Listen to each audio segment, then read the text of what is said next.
اب ایک کچھ زائرین کو لوٹ رہا تھا تو اس نے کہا، زائر نے کہا کہ میں نے تمہاری شکل دیکھ کے یاد آیا، میں نے خواب دیکھا امام رضا علیہ السلام کو، انہوں نے تمہیں بلایا. تو اس نے کہا کہ تم اس لیے مجھ سے ایسی باتیں کر رہے ہو تاکہ میں تمہیں نہ لوٹوں. اس نے کہا مجھے تم سے کیا، پیسے تم رکھ لو، یہ جو میرے پاس تھا، لیکن میں نے اس طرح سے خواب دیکھا. تو اب وہ تھا لٹیرا تھا لیکن اہل بیت کا ماننے والا. اچانک کسی عالم دین نے بھی کہا بھی تمہارے متعلق اس طرح سے خواب دیکھا کہ مولا رضا نے کہا کہ اس سے کہو یہ میری زیارت پہ کیوں نہیں آتا. اس نے کہا کہ مولا کو تو دھوکہ نہیں ہوتا، انہیں بتا تو دیتے میں ڈاکو ہوں، کس منہ سے جاؤں. اللہ اکبر. لیکن تھا ڈاکو، لیکن اس بات کا احساس تھا میں برا ہوں، مجھے پاک کے پاس نہیں جانا چاہیے. اللہ، پتہ نہیں بات واضح ہو رہی ہے نہیں ہو رہی. یعنی اتنا گنہگار تھا لیکن اس گناہ کے باوجود اس کے اندر اتنا ادب تھا کہ نہیں میں گنہگار ہوں، ناپاک ہوں، میرا کردار ناپاک ہے، میں ان پاک ہستیوں کے پاس نہ جاؤں. اب اسے جب 2-3 لوگوں نے ایک ہی پیغام دیا کہ امام رضا ہمارے خواب میں کہتے ہیں، اس سے کہو یہ میری زیارت پہ کیوں نہیں آتا. ایک دن بیٹھ کے رونے لگا، اپنے گھر والوں سے کہا کہ بھی میں ہوں تو ڈاکو لیکن مجھے بار بار امام رضا علیہ السلام کا پیغام آ رہا ہے، جاؤں تو کس منہ سے جاؤں. جاتے میں مجھے شرم آتی ہے، میں تو لگتا ہے کہ میں ہارٹ اٹیک ہو کے مر جاؤں گا، میرا دل بند ہو جائے گا کہ میں کس منہ سے آیا ہوں امام کی بارگاہ میں اتنا بڑا گنہگار آدمی ہوں. میں نے تو مولا کے ظاہر کو بھی نہیں چھوڑا کبھی، میں تو ظاہرین تک کو لوٹ لیتا ہوں، تو اور جاؤں کس منہ سے. اور امام بلا رہے ہیں، پھر اپنے آپ سے کہتا ہوں کہ مولا کے تو بلانے پہ جا بھی نہیں رہا، ہے ڈاکو لیکن کم از کم مانتا ہے. اللہ اکبر. ان کے بلانے پہ چلا ہی جا، تو اب کیا کروں، رونے لگا. تو گھر والوں نے کہا مجھے نہیں معلوم کہ گھر میں والدین تھے کون تھا کام. انہوں نے کہا بھی جو بھی ہو، تو نے ڈاکو اگر تو نے ڈکیتی نہیں بھی چھوڑنی، مولا کی بات کو تو رد نہ کر، چلا جا. اب اس نے کہا کہ ٹھیک ہے پھر میں توبہ کر کے ہی جاؤں گا. رونے لگا. اب جب رستے میں جانے لگا تو پھر تڑپنے لگا. کہا جاؤں تو کس منہ سے، میں سامنا کیسے کروں گا کہ بھی میں اتنا بڑا ڈاکو ہوں، میں کس منہ سے امام کے جاؤں. پورے رستے روتا رہا، پھر رک گیا. کہا نہیں مشہد میں داخل ہونے کا، پھر رکا، کہا نہیں جاتا. پھر کہا کہ مولا نے بلایا کس منہ سے نہ جاؤں، پھر حرم مشہد گیا، حرم میں باہر رکا رہا. کہا مولا کیسے آؤں کہ میں نے اتنے گناہ کیے ہیں، میں آپ سے میں نظریں نہیں ملا سکتا، میں زری کو دیکھ نہیں سکتا، ان گنہگار آنکھوں سے زری کو کیسے دیکھوں. آیا ایک مرتبہ اس نے محسوس کیا کہ امام مخاطب ہیں. کہا اسی لیے تو تجھے بلایا ہے کہ تو ان ساری باتوں کو چھوڑ دے، تو ہمارا ہے. جو ہمارا ہوتا ہے وہ کام نہیں کرتا جن میں تو پڑ گیا ہے. علماء کہتے ہیں اس کے بعد اس نے ایسی توبہ کی کہ چوری ڈکیتی تو دور کی بات سے، پھر ہم نے زندگی میں اس سے گناہ ہی نہیں دیکھا. عزیزان گرامی، بعض اوقات انسان گناہوں کی وجہ سے دور ہوتا ہے، ایک دعا کی وجہ سے قریب ہو جاتا ہے. اس سے پوچھا کہ کون سا ایسا کام تھا تو قریب ہو گیا. کہا تھا تو ڈاکو. ایک زائر نے مجھ سے کہا کہ تو نے سب کچھ لوٹ لیا ہے، میری زیارت اب نہیں ہو سکے گی، تو میں نے اس کے پیسے واپس کر دیے تھے، زیارت نہ رک جائے کہیں میری وجہ سے. ایک زائر کو زیارت پہ جانے دیا، مولا نے کہا نہیں ابھی گنجائش ہے، دل پورا کالا نہیں ہوا، ابھی سفیدی باقی ہے.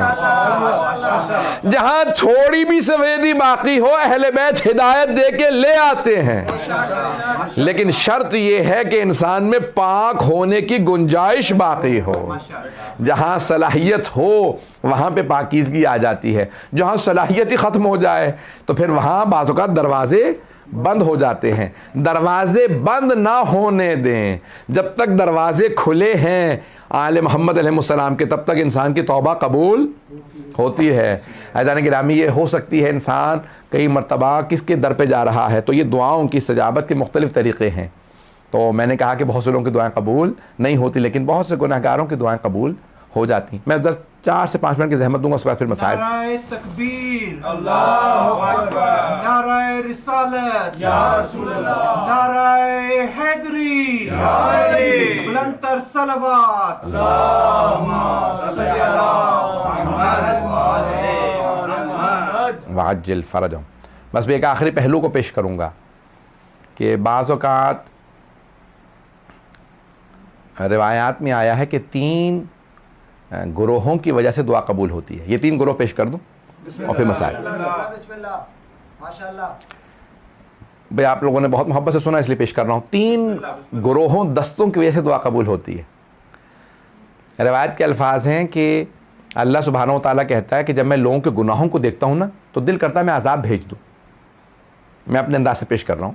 لوگوں کے گناہوں کو دیکھ کے اللہ کہتا ہے میں چاہتا کہ میں عذاب بھیج دوں, لیکن جب میں 3 گروہوں کو دیکھتا ہوں تو میں سارے عذاب ٹال دیتا ہوں. 3 گروہوں کو. کون کون سے 3 گروہ؟ کہا جب میں ماؤں کی گودوں میں چھوٹے چھوٹے بچوں کو دیکھتا ہوں کہ یہ بچہ, اس بچے کا کیا قصور ہے, معصوم بچے, بے گناہ بچے. کہا جب میں چھوٹے چھوٹے بچوں کو ماؤں کی گود میں دیکھتا ہوں. اب کیا کہتے ہیں علماء, جب دعا مانگنے بیٹھو اگر گھر میں چھوٹا بچہ ہے تو گود میں لے لو, اور اگر بچے تھوڑا تھوڑا بولنا سیکھ چکے ہوں تو کہو بیٹا میں دعا مانگوں گا تم آمین کہہ دینا. بچوں سے, اپنے ہی بچوں سے جو نابالغ بچے ہیں ان سے آمین کہلوائیں, ان کی دعائیں قبول ہوتی ہیں. یہ بہت عجیب و غریب پہلو ہے.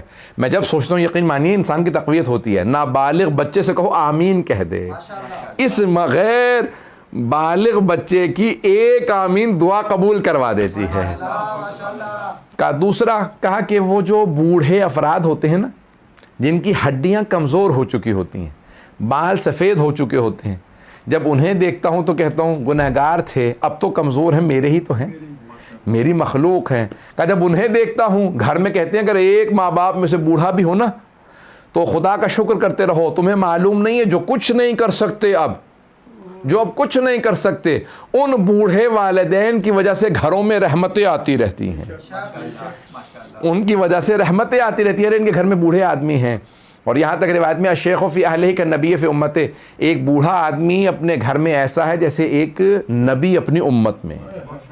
کتنی بڑی حدیث ہے یہ.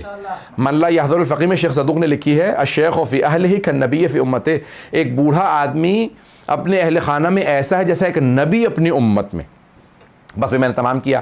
اور تیسرا دستہ کون ہے؟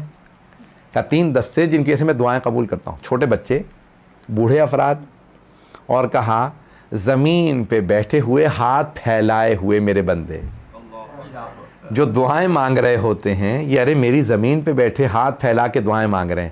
کہا جب میرے بندے میرے سامنے مانگتے ہیں نا تو میں کہتا ہوں ارے انہوں نے مجھ سے مانگا ہے. اللہ اکبر. آپ نے غور کیا, آپ کسی سخی کے پاس چلے جائیں نا تو کہتا ہے کیونکہ آپ آ گئے ہیں تو منع نہیں کروں گا. ایسا ہے یا نہیں ہے؟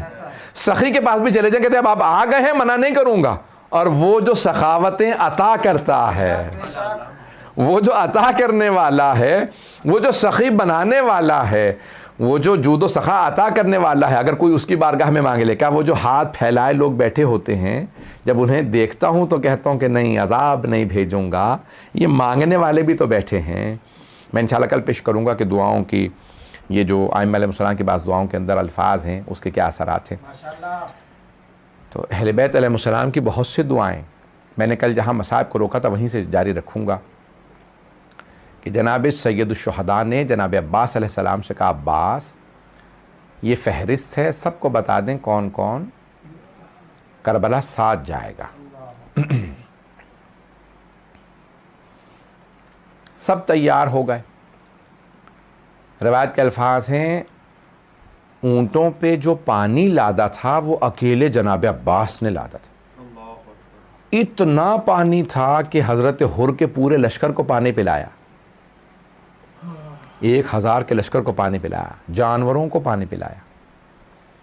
تو اتنا پانی تھا, اگر وہ ختم نہ ہوتا کربلا میں پیاس نہ ہوتی. لیکن حسین اتنے سخی ہیں کہ نہیں, دشمن کی سواری بھی پیاسی نہ رہے.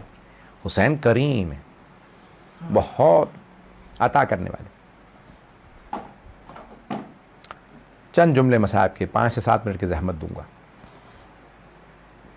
جناب سید الشہداء علیہ السلام نے جناب عباس علیہ السلام سے کہا کہ ان جوانوں کو بتا دیا؟ ہاں بتا دیا. سب کو بتا دیا. پانی؟ ہاں. بس اب ہمارے سفر کا دن ہے 28 رجب. ہم 28 رجب کو نانا کے شہر مدینہ کو چھوڑ کے چلے جائیں گے. سب سے پہلے خود جناب سید الشہداء رسول خدا صلی اللہ علیہ وسلم کے روضے